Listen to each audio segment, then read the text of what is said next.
narkozdan sonra, əməliyyatdan sonra qızlar bir vasvası olmuşam.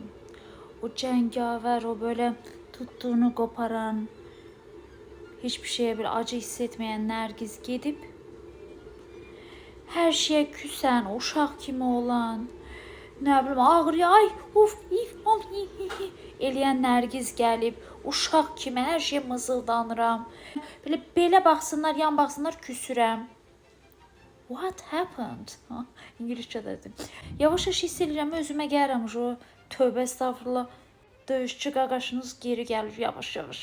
Bunu anladım ki, əslində mənim içimdə o nazlı duzlu çikılı prinsesa hələ qalıb. Sadəcə mən onu illərdir qorumaq istədiyim üçün qalaya həbs eləmişəm.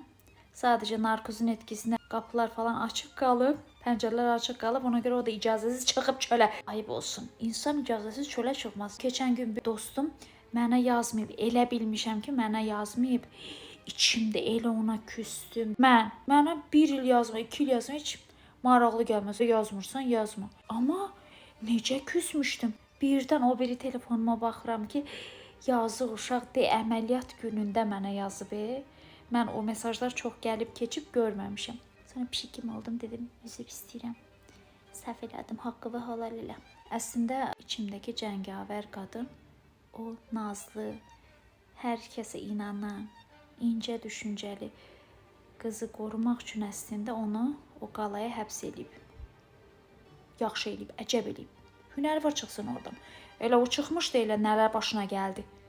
İndi bu cəngavər yaşayır, ləzzət verir. Mən cəngavərlə mutluyam. Neysə. Özüm dedim, özüm də cavab verdim. Öpəyirəm. Mən indi dərsə keçəcəm.